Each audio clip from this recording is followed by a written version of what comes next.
The first time Walter Brooks tried to introduce me to his daughter, I was holding up 6 feet of cedar fence with my shoulder, bleeding through one glove and wondering whether a 70-pound concrete footing could legally be considered attempted murder. Walter stood on the other side of the broken panel, studying me with the calm expression of a man who had seen worse situations and felt no need to hurry. "There's someone I want you to meet," he said. "Unless it's a paramedic, this may not be the moment." Then a woman behind me said, "He usually waits until after dessert to ambush people." I turned too quickly. The fence shifted. She stepped forward and planted both hands against the post beside mine.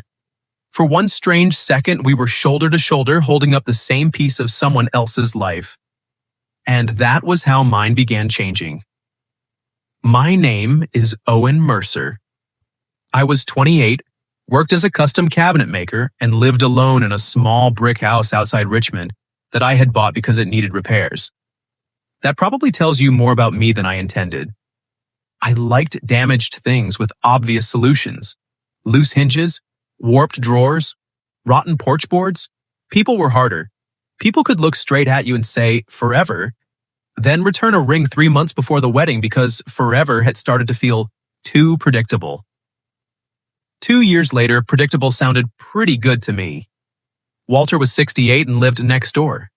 He was an Army veteran, a retired high school history teacher, and the only man I knew who ironed his yard work shirts.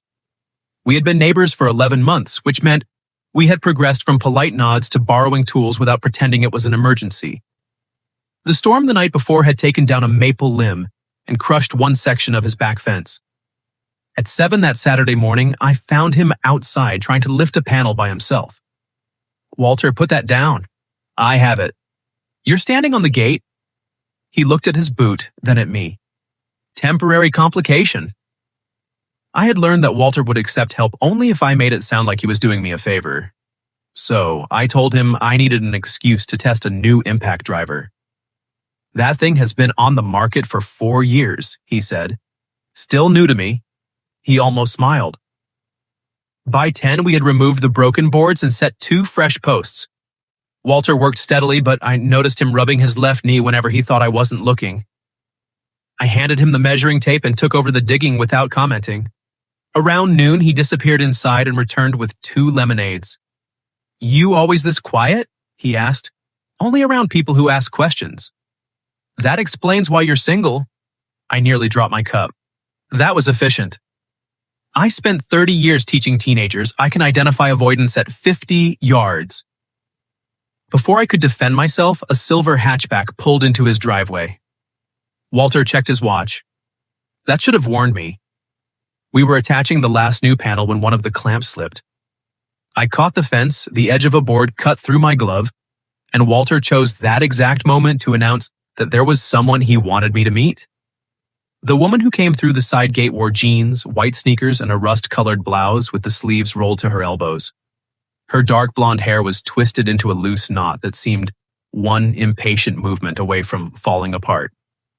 She had hazel eyes, a small scar through one eyebrow, and the kind of face that didn't wait for permission to be expressive. She also had both hands pressed against the fence beside mine. "Dad," she said, "would you mind securing this before your introduction kills him?" Walter calmly reset the clamp. The weight lifted from my shoulder. The woman stayed close enough that I caught the clean citrus scent of her shampoo. "This is my daughter Lila," Walter said. "She's 27. "Dad." "What? It's relevant information. To a census taker." I laughed before I could stop myself.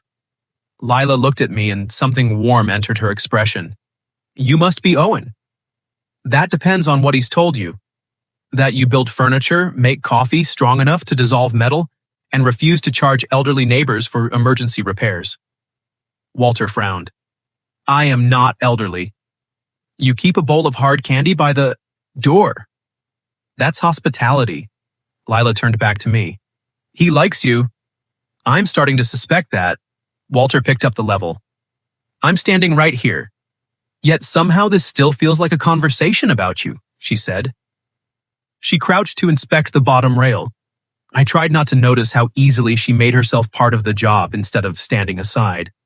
She asked sensible questions, held the panel steady, and caught an incorrect measurement before either Walter or I did.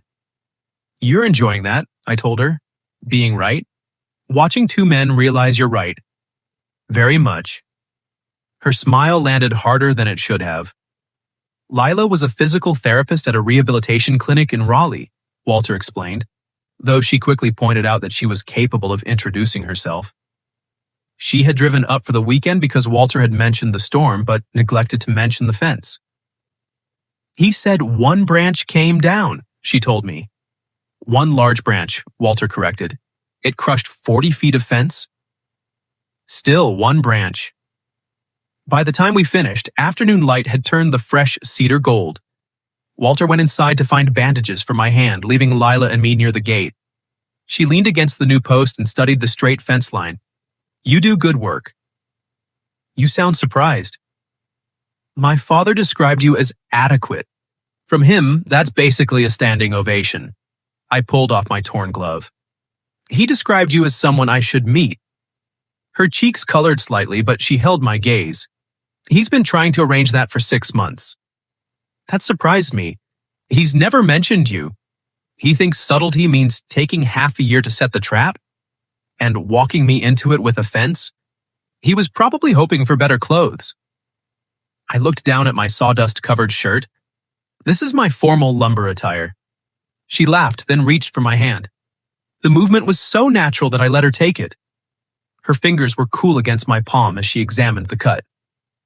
It wasn't serious, but she didn't release me immediately. Her thumb rested just beneath my knuckles, and when she looked up, the humor between us softened into something quieter. You always show up when he needs help? She asked. Most of the time he pretends he doesn't. I know, her voice lowered. Thank you for noticing anyway. There was affection in her face, but also exhaustion, as if she had spent a long time worrying from a distance. I like him, I said, even when he insults my coffee. He insults mine too. That's practically family status. Walter called from the kitchen, asking where he had put the first aid kit. Lila didn't look away from me. Would you come to dinner tonight? She asked. Dad's making chili, which means I'll be doing most of the cooking while he gives instructions. Is this part of the ambush? Probably. Her thumb moved once across my palm before she let go. But I'm asking for myself. That made my answer easy. Then yes. Walter appeared at the back door holding the first aid kit like a trophy. Good. 6:30. Lila closed her eyes. Were you listening? It's my yard. He went back inside looking entirely too pleased with himself. Lila watched him leave, but her smile faded. She lowered her voice. There's something he hasn't told you. I glanced toward the house. About dinner? About why he wanted us to meet now. She folded her arms, suddenly guarded. Dad thinks I came home for the weekend. And you didn't? Her hazel eyes returned to mine. No, she said. I came home because in 3 weeks, I'm supposed to take him away from here. You're taking him to Raleigh? I asked. Lila glanced toward the kitchen window. If I can convince him? Does Walter know there's convincing to be done? No. I must not have hidden my reaction. Her posture stiffened. You think I'm interfering? I think your father would rather negotiate with a firing squad than be surprised. That's why I need to have the conversation in person. The back door opened before I could respond. Walter held up a bandage. Found it. Were you two discussing me? Yes, Lila said. No, I said at the same time. His eyes narrowed. You'll need to coordinate better if this is going to work. Lila took the bandage from him and pressed it into my palm. 6:30, Owen. Then she followed her father inside. I spent the next several hours telling myself dinner was just dinner. At 6:15, I changed my shirt for the third time. Walter answered his door wearing a blue button-down and an expression of deep satisfaction. You own an iron, he said. I'm going home. Too late, she saw you through the window. From the kitchen, Lila called. He's lying, but you should still come in. She had changed too. Her hair was down now, falling just past her shoulders, and she wore a soft green sweater that made her eyes look brighter. I suddenly became aware that I was holding a bottle of wine like an offering. Lila glanced at it. You clean up adequately. Walter gave me a knowing look. I pointed at him. This is your fault. Most good things are. Dinner began comfortably enough.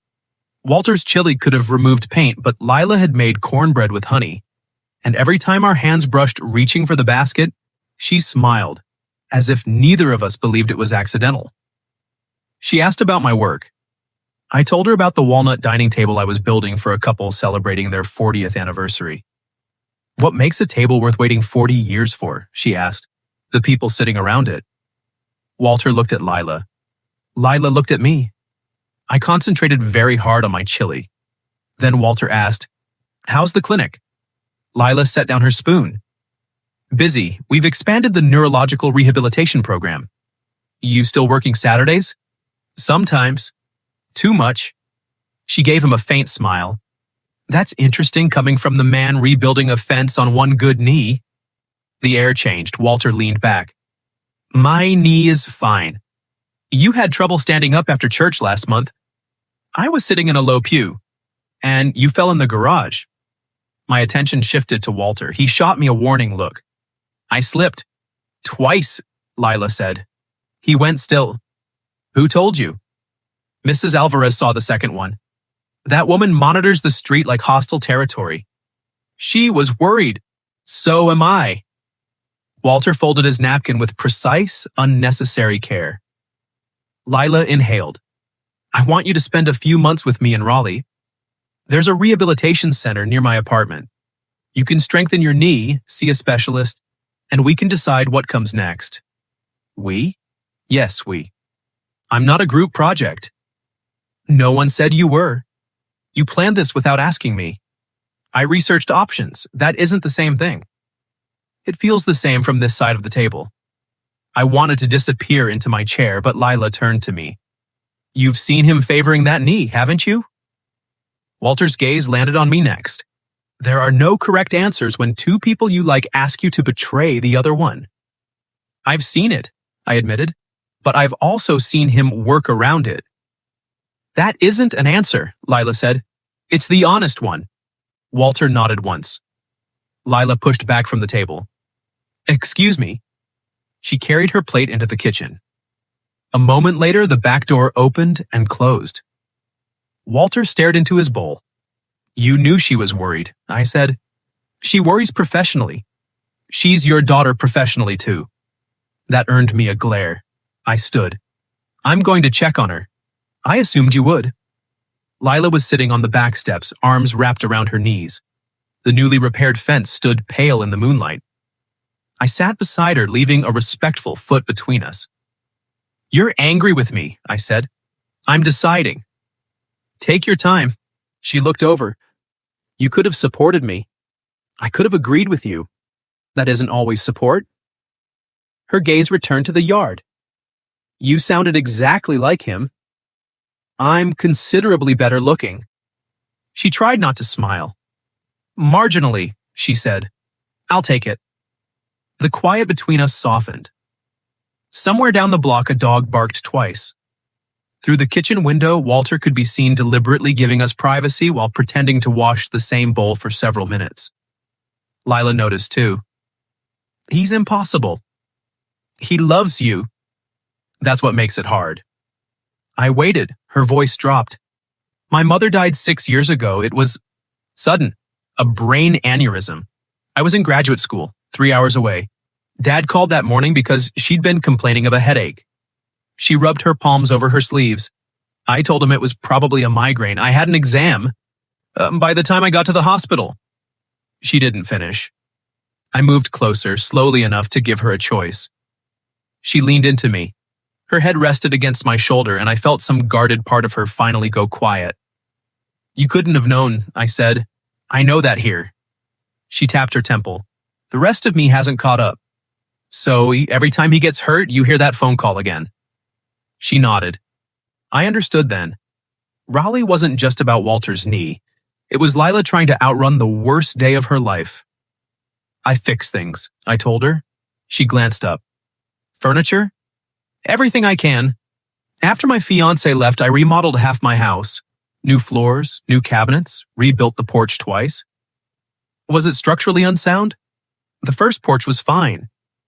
Her mouth curved. I thought if I kept improving the place, I continued, it would prove I wasn't the reason she left. Did it work? No, but I have an exceptional porch. Lila laughed softly, and the sound warmed the space between us. Then her expression became serious. Were you the reason? I was part of it. I made myself useful instead of available. If she was upset, I solved problems. If she wanted to talk, I built something. And now I'm sitting on cold steps talking about it with a woman I met under a falling fence? That does sound like growth. I'm very proud. Her eyes held mine. We had moved closer without either of us acknowledging it. Her knee touched mine. A strand of hair had caught against her cheek, and I brushed it back before I could overthink the gesture. She didn't pull away. Instead, her hand closed lightly around my wrist. Dad planned tonight, she whispered. I know. But this part is mine. Lila kissed me. It was gentle at first, almost questioning.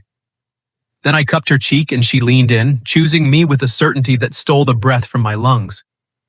When we parted, she stayed close, her forehead against mine. Well, I murmured, that was extremely adequate. She laughed against my mouth and kissed me once more. This time, Walter knocked loudly on the kitchen window. Lila covered her face. I'm putting him in the first facility I find. He'll escape. Within an hour. We stood, but before I could open the door, she caught my hand. I go back to Raleigh tomorrow, she said. I know. And if I persuade him to come with me, I may not be back for a long time. I threaded my fingers through hers. Then I'll drive to Raleigh. Her expression changed, hope, fear, and something deeper mixing in her eyes. We met this morning, she said, and I'm not asking you for forever tonight. What are you asking for? A chance. She studied me for a long moment, then she squeezed my hand. Come to Raleigh next Saturday, she said. No fathers, no fences. A real date. I smiled. I'd like that. Lila opened the door, still holding my hand. Walter stood on the other side. He looked at our joined fingers, then at us. Good, he said. Because there's one more thing both of you need to know. Lila's smile vanished. Walter's didn't. I'm not moving to Raleigh, he said. I'm putting this house up for sale, and I've already decided where I'm going. Lila released my hand. You're selling the house? Walter's confidence faltered, but only for a second. That is generally what putting it up for sale means. Where are you going? 40 acres outside Charlottesville. Her face drained of color. Walter let the silence sit just long enough.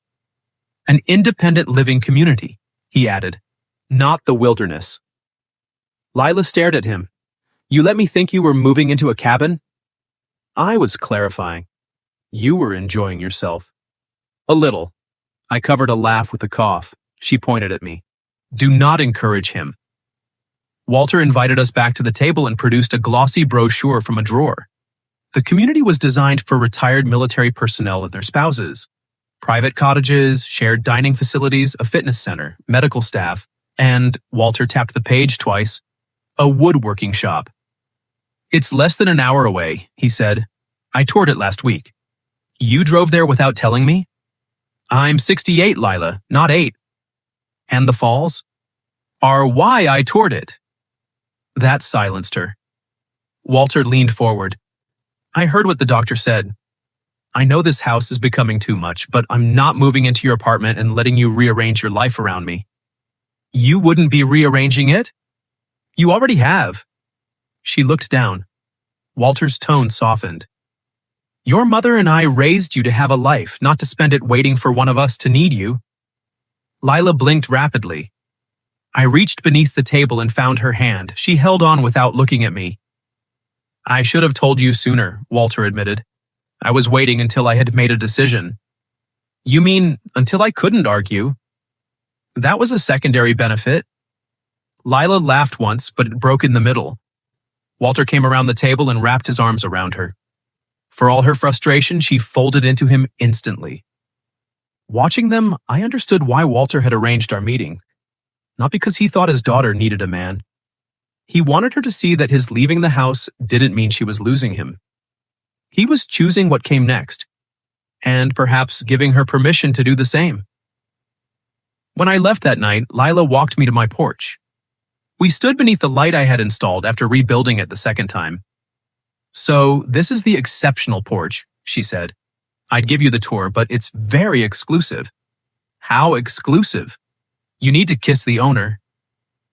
She stepped onto the first stair, putting us nearly eye to eye. "That seems like an unethical admissions policy." "I'm open to negotiation." She took the front of my shirt and kissed me. There was nothing tentative about it this time. I backed against the porch post, laughing against her lips as she rose onto her toes. When she pulled away, we were both breathing harder. "Application accepted," I said. "Good. I expect full access next time." The promise in those words followed me into the house. Over the next week, Lila and I texted constantly.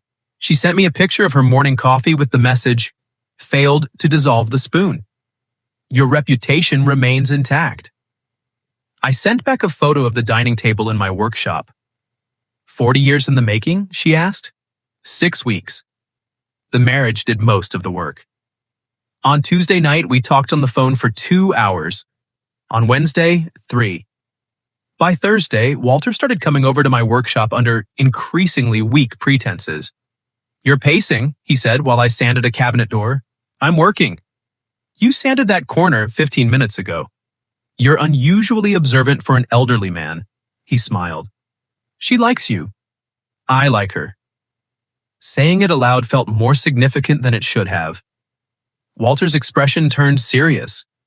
"Then don't treat her like something you can repair." I set down the sandpaper. "She spent 6 years trying to solve grief," he continued. "She needs someone willing to stand beside her while she figures out what she wants." "I'm not asking her to change anything." "You might not have to ask." That stayed with me. Saturday morning, I drove to Raleigh. Lila met me outside a used bookstore wearing a navy dress, ankle boots, and a smile that made the 90-minute drive feel embarrassingly reasonable. "You came," she said. "You sound surprised." I was at least 12% unsure. "I appreciate your confidence." She hugged me and I caught the citrus scent I remembered from the fence. When she started to pull back, I kept one arm around her waist. Her eyes lifted to mine. "Hello properly," I said. Then I kissed her on the sidewalk. Lila smiled against my mouth. That reduced uncertainty to 4%. Our date lasted all day. We browsed books and argued about whether owning 3 copies of the same novel constituted a problem. We ate lunch from a food truck and walked through the botanical garden, where Lila corrected the anatomical inaccuracy of a metal sculpture, and I pretended that ruined it for me. At dinner, she stole roasted potatoes from my plate. "You have your own," I said. "Yours were emotionally neglected." They were beside me for 8 seconds. Exactly. It felt effortless. That frightened me more than difficulty would have. After dinner, we walked along a quiet street near her apartment. The air was cool and she slipped her hand into the pocket of my jacket, threading her fingers through mine inside it. "I haven't had a day like this in a long time," she said. "What kind of day?" "One where I wasn't measuring what someone needed from me." I stopped beneath a street lamp. "Lila, I need you to know something." The guarded look returned to her eyes. "I don't want you to move back because of Walter. And I don't want you to stay in Raleigh because you think choosing me would be another obligation." Her fingers tightened around mine. "Those aren't the only options." "No, but I heard what your father said. I don't want to become another person you arrange your life around." She was quiet. Then she led me to a bench beneath an oak tree. "There's something I didn't tell either of you," she said. "My clinic offered me a director position." "That's good, isn't it?" "It's in Portland." The distance settled between us. "When do you have to decide?" "Monday." "And what do you want?" "I don't know." She looked frustrated by her own answer. "It's the job I've been working toward.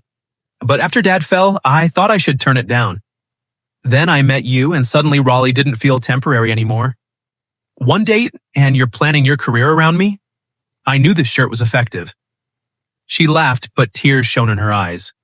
I took both her hands. Go if you want the job. Her face changed. That easily? It isn't easy. I forced myself to say the rest. I've spent all week counting the hours until I could see you. I already know tomorrow is going to feel worse because today happened. Then why tell me to go? Because if this has a chance, I want it to be between two people who chose their own lives, not two people who gave them up out of fear. She searched my face. My ex said my work made me unavailable, I continued. She wasn't entirely wrong. But she also wanted me to sell the shop and follow her career wherever it went. I almost did it because I thought sacrifice proved love. And now? Now I think love should make both lives bigger. Her eyes softened. You keep saying, if this has a chance, she whispered. It does. How do you know? I drew her closer until her knees touched mine. Because I don't want to fix you. I want to know you. Lila kissed me beneath the oak tree. Slowly, deeply. Her hand slid into my hair and every careful thought I'd had disappeared beneath the warmth of her mouth. When we finally separated, she rested her forehead against mine. I'm still going to consider Portland, she said. I know. And I'm not making any promises tonight. I'm not asking for one. She stood and held out her hand. I took it. We walked the final block to her building in comfortable silence. At the entrance, I expected her to say goodnight. Instead, she unlocked the door, then turned to face me. The date doesn't have to end here, she said. My heart kicked hard. Are you sure? Lila stepped close, slipped both hands beneath my jacket, and looked directly into my eyes. This part is mine too, Owen. Then she pulled me inside. Lila's apartment was small, warm, and unmistakably hers. Books were stacked beneath the windows. A mug held pens on the coffee table. Anatomical charts hung beside framed photographs, including one of Lila between her parents, all three laughing into the wind at a beach. She caught me looking at it. That was 6 months before Mom died. You look like her. Dad says I argue like her. He means that as a compliment. I know. The playfulness left her face. For a moment, she looked uncertain. I touched her cheek. We can slow down. I've been slowing down for 6 years. Then she kissed me. We didn't rush after that. Later, with the room dark and her head resting over my heart, she traced the scar on my palm from the fence. This happened the day we met, she said.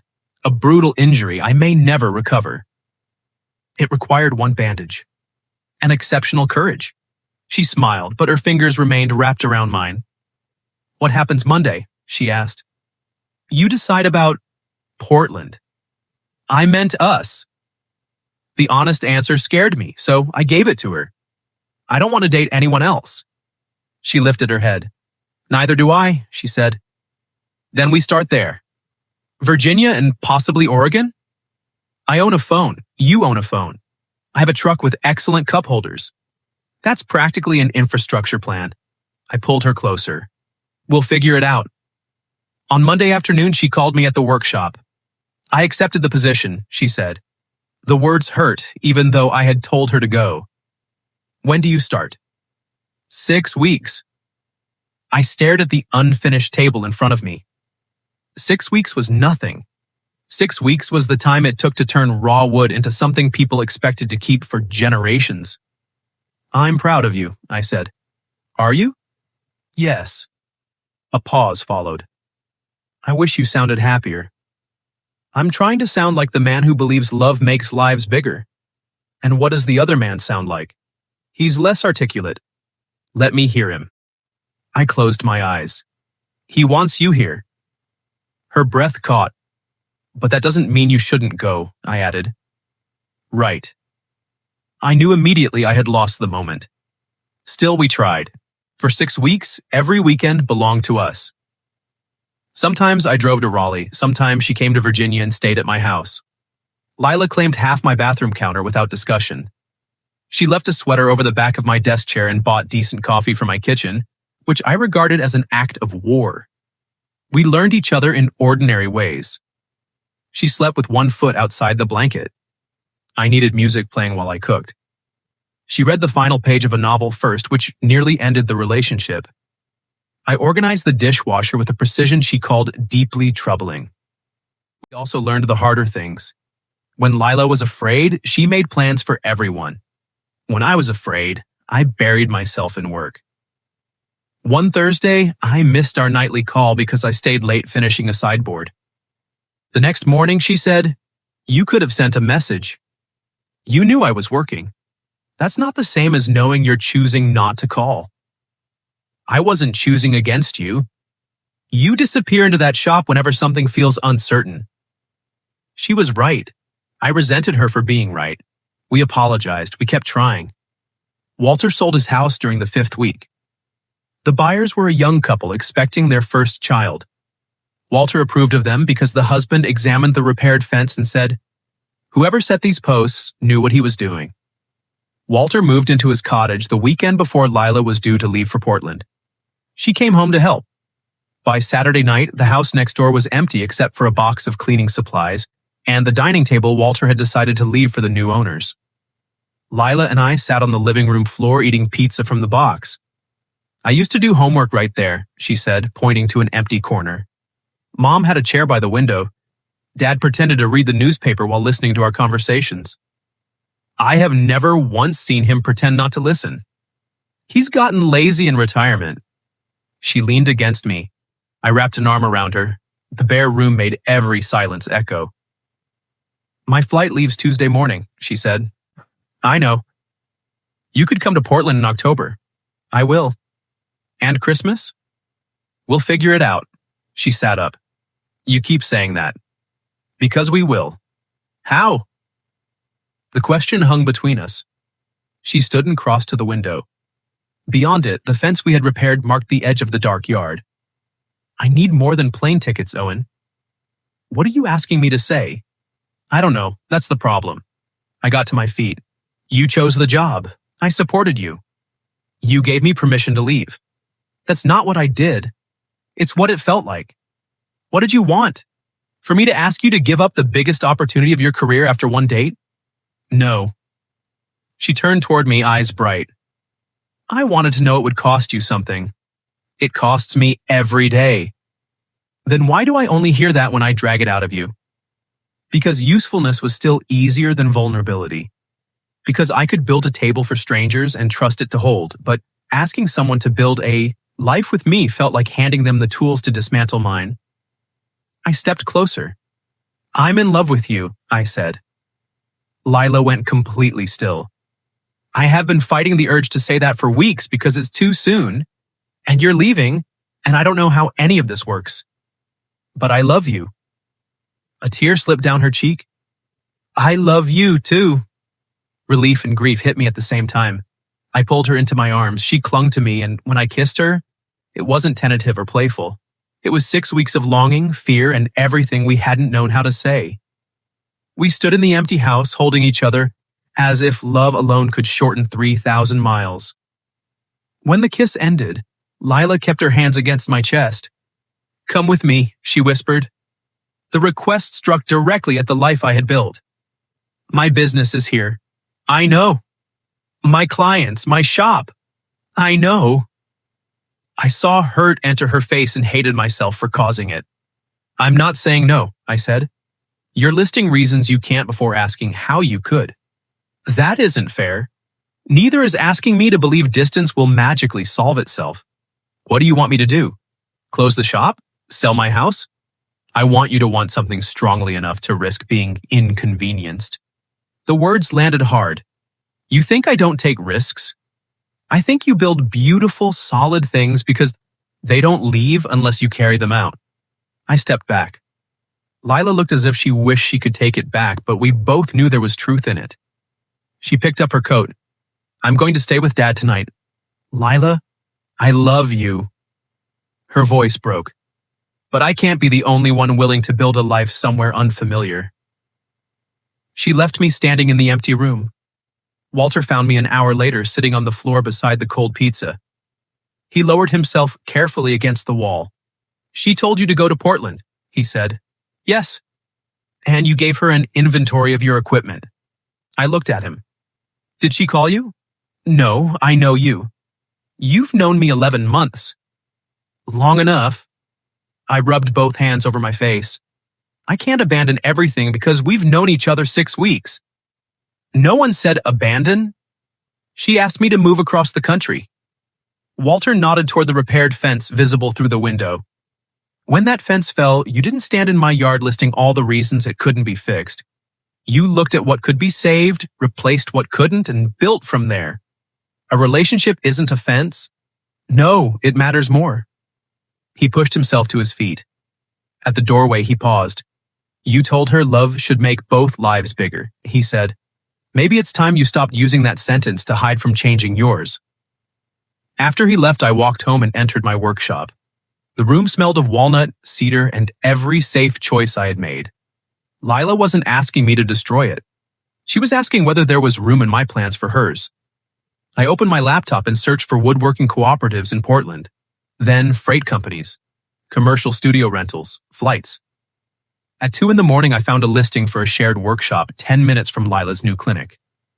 I stared at the button marked Contact Owner. Then I clicked it. The workshop owner replied at 7 the next morning. He had space available for 3 months, possibly longer. The rent was reasonable, the equipment was professional grade, and he liked the photographs of my work. By 8, I had called a carpenter I trusted about sharing my Virginia shop. By 9, I had a spreadsheet. By 10, I realized I was doing exactly what Lila had accused me of doing. I was building a solution before having the conversation. So I closed the laptop and drove to Walter's new cottage. He answered wearing sweatpants and holding a mug that read, "Retired, not expired." "You look terrible," he said. "I was up all night." Better reason than being out all night, I suppose. Inside, his cottage was bright and comfortable. Books already filled the shelves, photographs covered the mantel, and his military medals hung near a framed picture of his wife. Walter poured me coffee. "I found a shared workshop in Portland," I said. "I could rent space for 3 months. Keep my house here, share my current shop, and see whether there's a market for my work out there." That sounds sensible. Which worries me. It should. I don't want Lila thinking I'm doing this because she forced me. Walter sat across from me. Did she? No. Do you want to go? The question was harder than it should have been. I want to wake up beside her, I said. I want to hear her complain about my dishwasher. I want to know how her first day goes without getting the shortened version over the phone. Walter's expression softened. I want to be part of her life, I continued, not just a voice she calls at night. Portland scares me, but losing her because I refuse to consider it scares me more. Then tell her that, not the spreadsheet. I looked at him. You knew this was going to happen when you introduced us.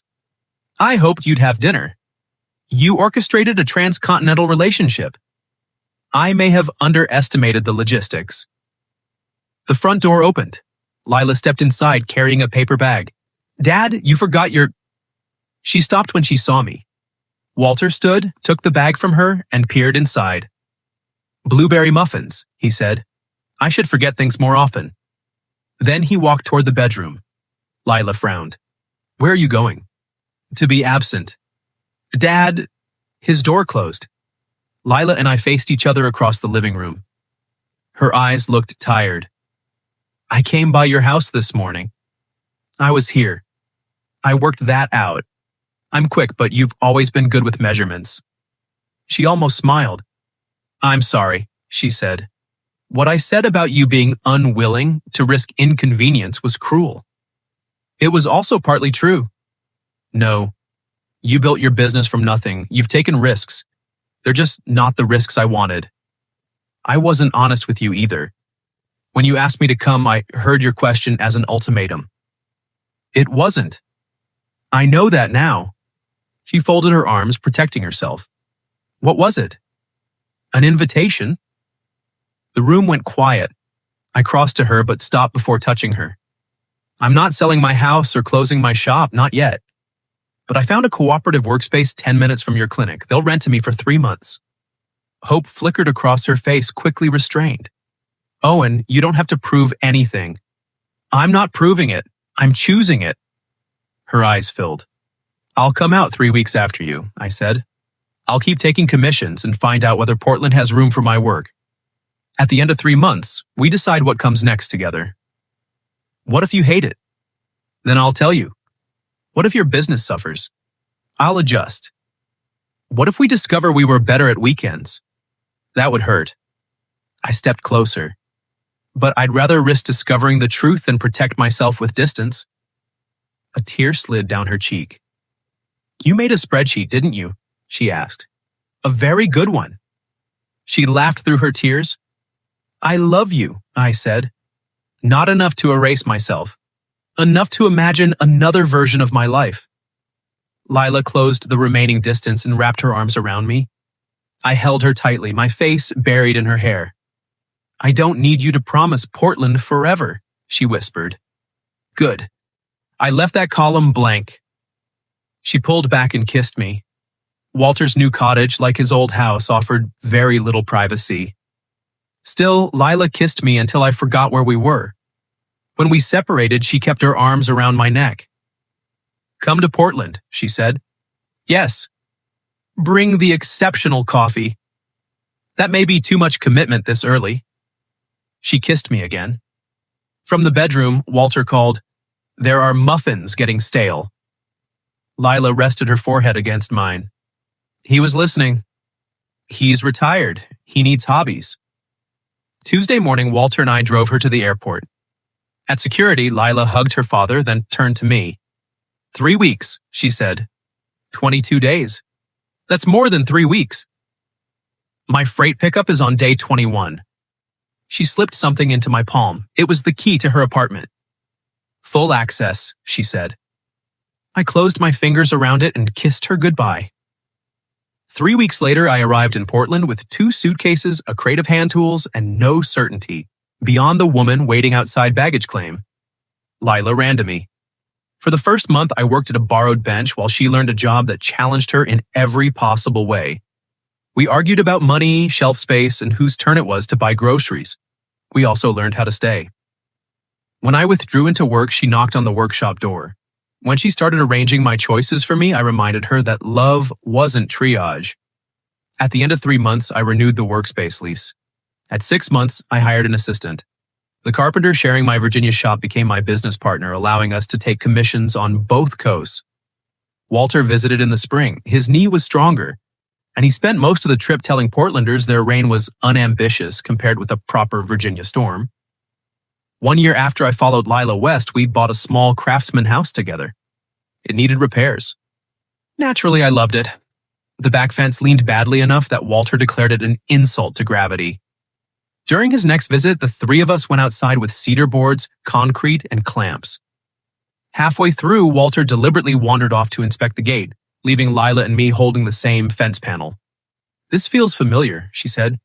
I'm dressed better this time. Marginally. I set down my end and reached into my tool bag. Her teasing expression disappeared when she saw the ring. I had planned a speech. Instead, I looked at the woman who had taught me that love wasn't something you preserved by refusing to move. I don't know exactly where we'll be in 40 years, I said, but I want to build every version of home with you. Lila lowered the fence panel. Owen, are you asking me to marry you while we're standing in wet concrete? It's structurally symbolic. She laughed, cried, and dropped to her knees beside me. Yes. I slid the ring onto her finger. Then she kissed me, sawdust on my shirt, mud on her jeans, Walter cheering from the gate. By sunset, the fence stood straight. Lila stood between Walter and me, one arm around each of us, her ring catching the last gold light. Behind us was a house still waiting to become a home, and ahead of us was a life neither of us had needed to make smaller. What would you have done if your veteran neighbor had introduced you to his daughter while you were holding up his broken fence? Would you have taken the same chance I did? Have you ever experienced something similar? Tell me your story in the comments.